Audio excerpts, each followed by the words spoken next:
Hey guys, Tammy here. And in this video, we're going to talk about when you're accused of being unfit. Now, I know this is an accusation that comes across with a fair amount of frequency from the other side. So when you're in that position, what do you do? It's hard to prove something that isn't happening, right? It's one thing to prove something is happening, but it's a whole nother thing to try to prove something isn't happening. So when you're in that dilemma, what is the best course of action you can take?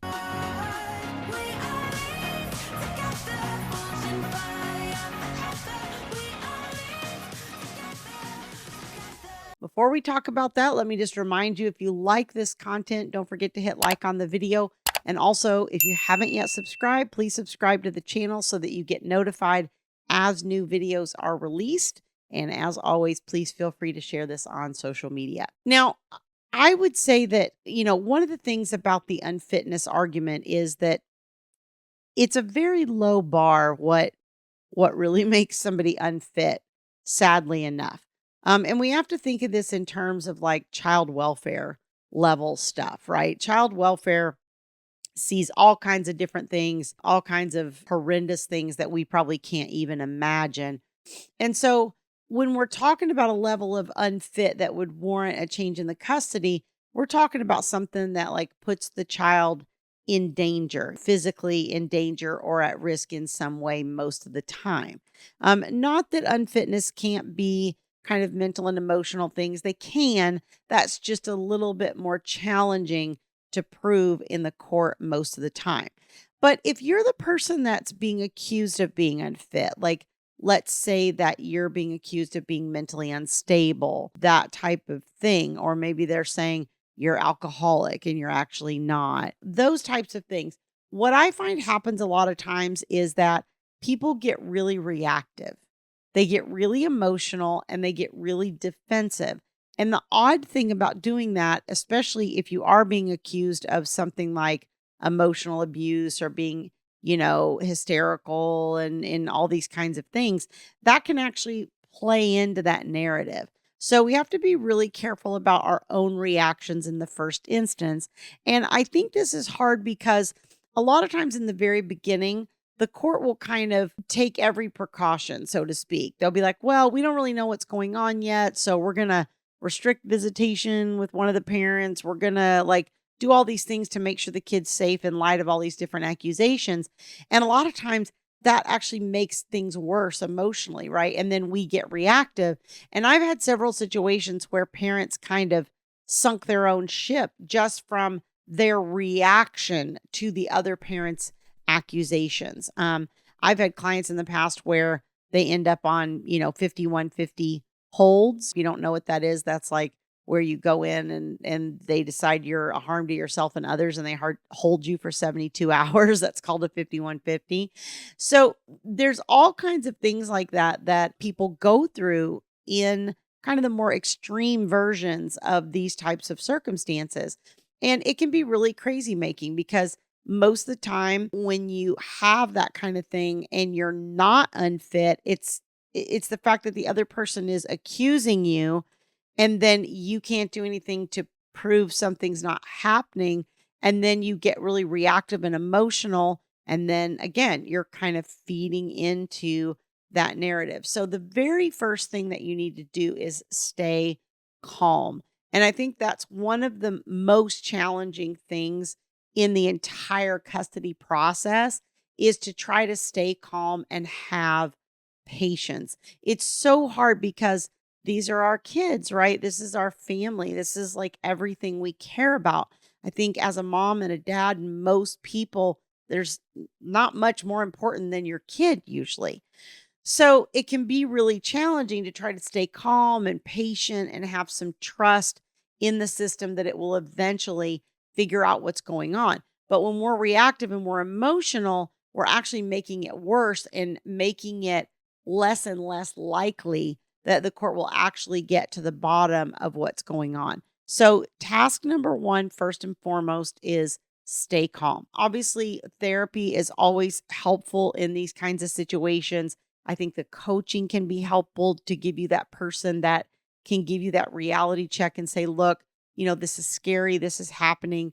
I know it's anxiety producing for you, but at the end of the day, if none of these accusations are true, usually the process will bear that out and that will eventually come to light.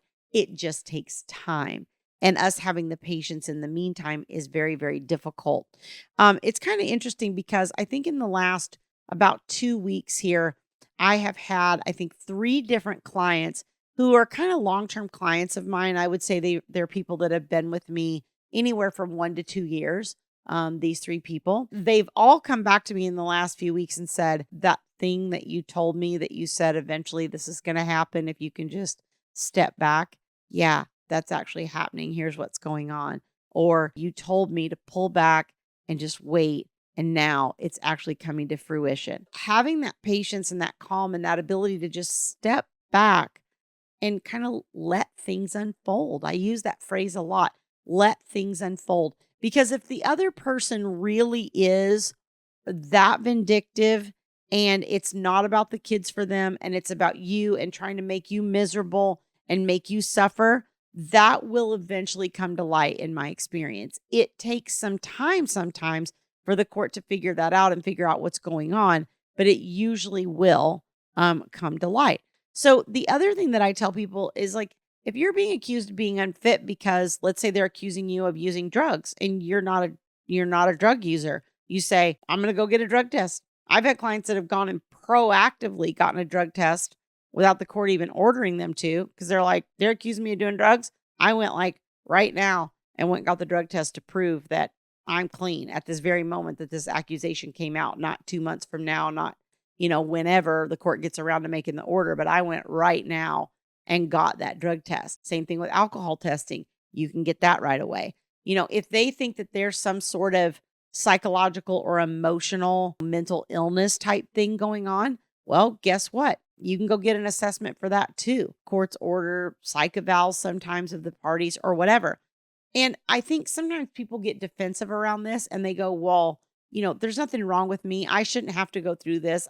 It shouldn't cost me the money to have this assessment done. I shouldn't have to endure all of this when there's nothing wrong and it's just a false accusation from the other side. And to an extent, I understand that argument and I get why it's maybe not necessarily fair, quote unquote. But as you guys hear me say a lot, this system is not fair. Life is not fair. That's not what any of this is built around. The question is, do you want to stand in your pride and on your principles of fairness and whatever and say, I'm not going to do this? Or do you want to actually go, oh, you're throwing accusation at me? Okay, let me go have this drug test and prove that's not true. Oh, I'm mentally ill. Okay, let me go have this psych eval. Let me prove that's not true. Got anything else you want to throw at me? Throw it at me. Okay, let me go over here and prove that's not true. Okay, what else you got left? Because I'm getting the time with my kids. I don't care if I got to crawl over broken glass. And that's how you have to look at this process. You have to go, you know what? I'm an open book. And whatever you need me to do, whatever you need me to prove, whatever test you need me to take, I'll take it if that's what's needed for me to have the parenting time with my kids. That's how you have to view this process. Sometimes people are struggling with things. I don't think they're always struggling with things to a level that they would be deemed an unfit parent. Like, again, that's a pretty low bar to be labeled in that way. But even if you are, let's say that the situation you're in, that you do have addictions or mental illness or different things going on that you say, Tammy, you know what? Yeah, I might sink to the level of being labeled an unfit parent. Okay, then the question for the court becomes, how do we fix that? So it's never just, oh, you're unfit. Okay, go away. No more parenting for you forever until this child is 18 years old. If you are willing to put in the work, the court is willing to give you the chance.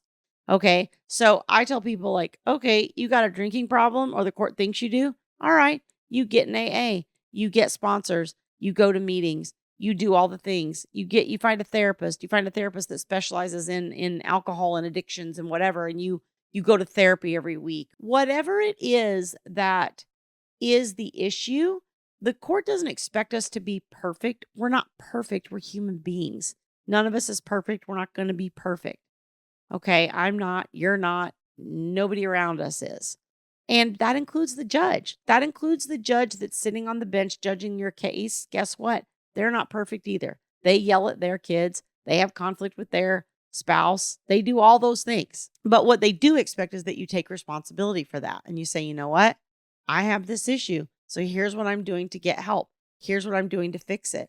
And when they see you taking that responsibility and doing what you need to do for the sake of your kids, guess what?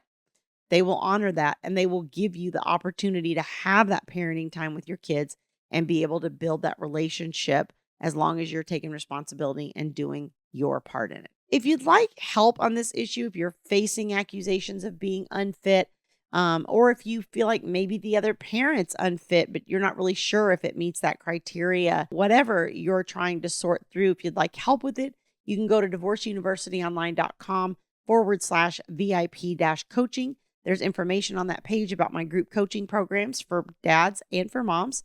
And there's also information on my exclusive one-on-one VIP coaching programs. And so you can check that out and see what might work for you. And I'll see you guys next time. We'll grow in number, fueled by them to see the horizon, turn us to thousands.